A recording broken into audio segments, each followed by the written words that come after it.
Hello everyone, welcome to Muckman Movies. This video I'm going to go through my January purchases, my movie pickups throughout the month of January. Thankfully, I didn't spend as much as I had done in December and November and even October. It was much more forgiving on the bank balance. So stay tuned to see what I picked up in January.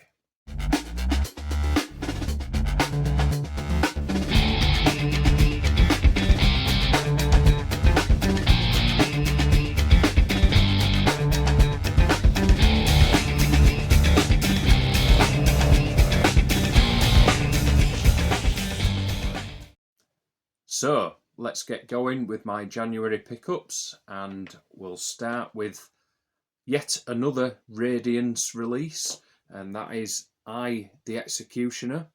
It sounds right up my street, does this one. A man brutally murders this woman, but not before she gives him 4 other people's names.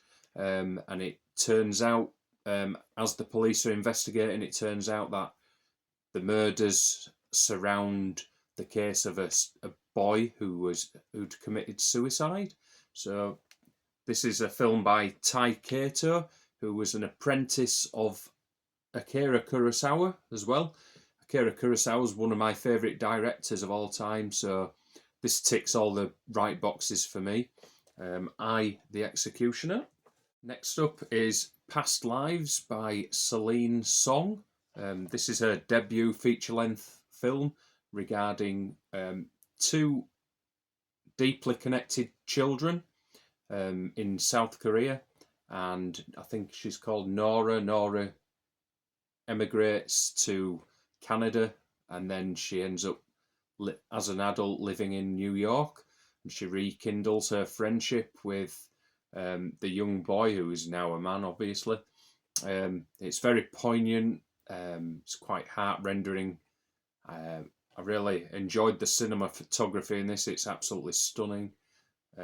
It's a cracking debut feature by Celine Song. Yeah, I can't recommend that enough. That was a really good one.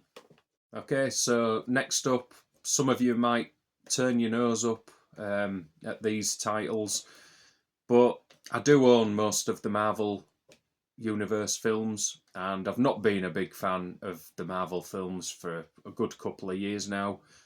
But Zavi had a good sale on, and I just couldn't pass on them, really, even though they're not the best films in the whole franchise. But yeah, I picked up all these Steelbooks, 4K Steelbooks, Doctor Strange and Multiverse of Madness. I've actually seen this one. It wasn't too bad. It gets better as it goes along. Sam Raimi seems to be, let the shackles off, basically, and it all goes a bit Evil Dead towards the end, which I really enjoyed. I'd have preferred it all like that all the way through. I've not watched this one yet, Wakanda Forever. A nice steelbook. But yeah, not seen it. I did think Black Panther was a bit overrated, really. So I've not really been encouraged to watch this on Disney Plus, but maybe now I've bought it, I will watch it. And then probably the worst film out of the 3 from the reviews and the critical response is Thor.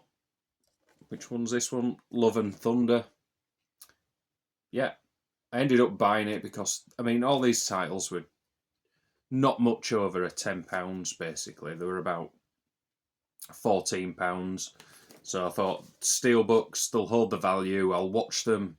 If I don't want to watch them again, I can sell them on eBay. So, you know, and get pretty much most of my money back, hopefully, because the Steelbooks.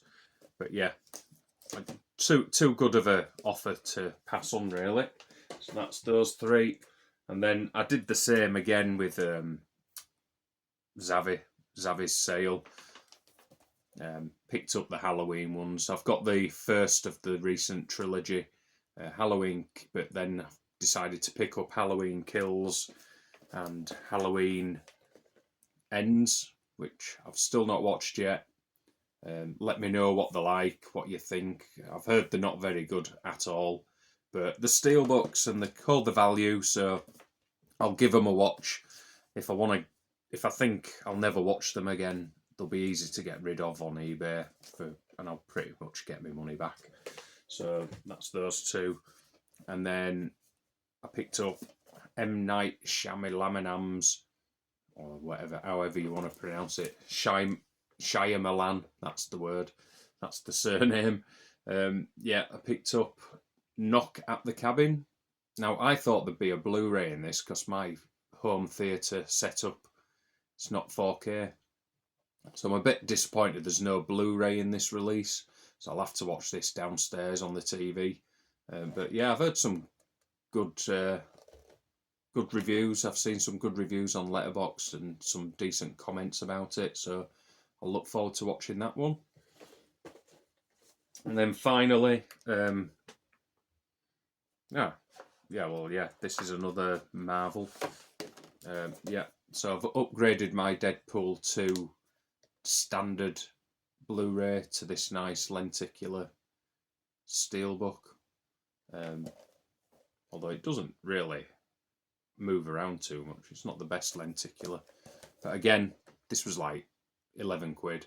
So it's worth the upgrade for 11 quid. Then I picked up, went a bit mad on the Steelbooks this month. Picked up The Creator. I saw this at the cinema. I just couldn't resist this really beautiful artwork. I'll show you the back on the inside. But yeah, I saw this at the cinema and it was really good. It's probably one of the best sci-fis I've seen in the last few years. So definitely wanted to pick that one up. Now that was full price, probably the most expensive film I bought this month. But it was worth it because it's a really good film. And then another Steelbook. Zavi's had too many good sales on at in January. So this comes with the book, a poster, and the Steelbook. I've not seen this since the 90s, I don't think. There's a famous scene in it that any hot-blooded man enjoys. But yeah, it's a decent thriller. And then finally, so as you can see, I didn't pick nowhere near as many films up as previous months, but last but not least is the Eureka Samurai Wolf parts 1 and 2, which I've not watched yet, obviously, because the cellophane's still on, but I'm really looking forward to watching these. Black and white samurai, I just love that sort of genre, so yeah, can't wait to watch them, by Hideo Gosha. If you've seen these, let me know what they're like in the comments below. So there you have it. That was my purchases of January 2024.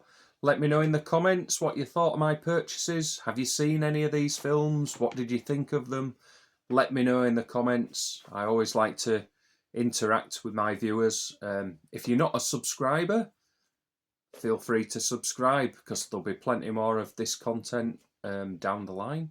And make sure you check out my top 25 70s films, which I've taken part in.